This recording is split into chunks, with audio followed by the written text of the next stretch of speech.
Hi guys, it's Demi here. So I come to you today with a message that may change or challenge some of your perspectives, but it's really born out of a place of deep concern.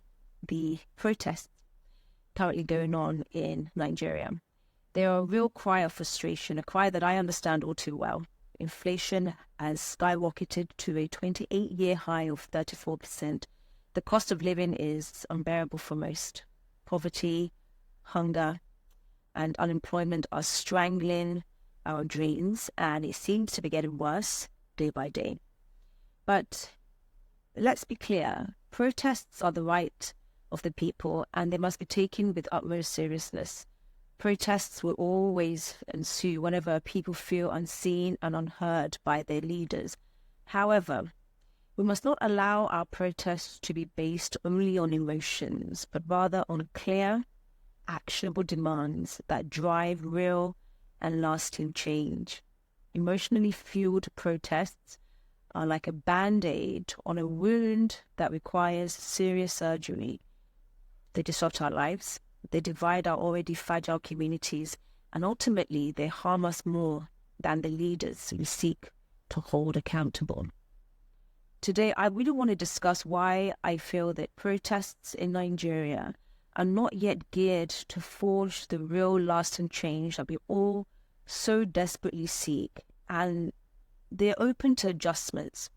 Now, let's start by looking at the government's response to these protests. In an attempt to quell the rising discontent and leading up to these protests, the government raised the minimum wage to 70,000 naira, and they announced job vacancies at the Nigerian National Petroleum Company. They've even revived the Youth Investment Fund, promising $70 million to young entrepreneurs. The fund is designed to support about 77,000 or new entrepreneurs.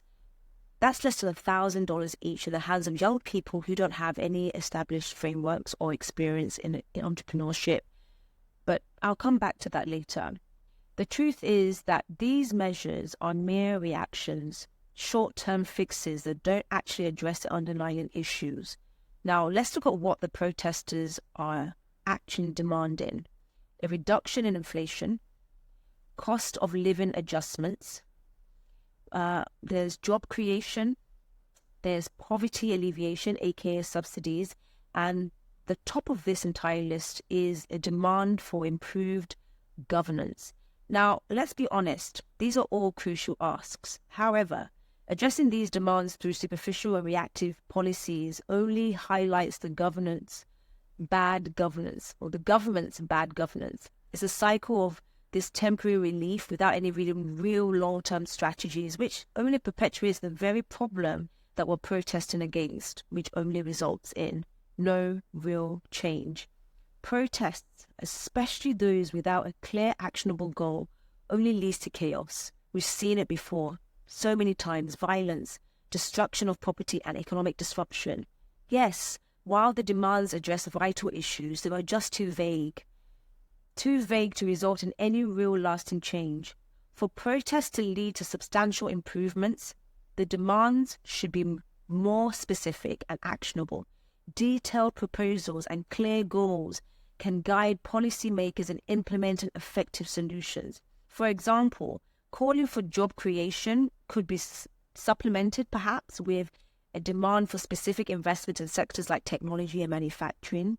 It could be an ask for support of small and medium-sized enterprises and an expansion of vocational training programs for specific organizations. We need to state what those sectors need and how we believe that it can be achieved or provided. Here's what I've been ruminating on in the last few days, which I feel should have been listed out clearly in the protesters' demands. Number one, entrepreneur empowerment. Earlier I said that giving money to people with no framework is a problem. Imagine if we were to impact and invest in 1,000 already established entrepreneurs, already on their journeys, already with a track record, already positioned, already active, already brimming with experience, who are simply just struggling to keep going. People who are already doing the work. Can we not sit with them and address their problems systematically and invest that $70 million of palliatives into them? Alongside financial support, can we provide ongoing mentorship and training to help entrepreneurs scale their businesses effectively? Can we facilitate access to larger markets through partnerships, trade fairs, and online platforms? Can we implement robust systems to monitor the progress of those who are funded and evaluate the impact of those investments in those entrepreneurs? Number 2, we need a vocational revolution. We need to shift our focus to vocational training. With so many graduates unable to find jobs, practical skills can really bridge and fill that gap and empower individuals to create their own opportunities. Can we streamline the funding process to reduce the bureaucratic delays and ensure timely support for vocational trainings? Can we collaborate with industries to ensure that the trainings provided actually aligns with market demands?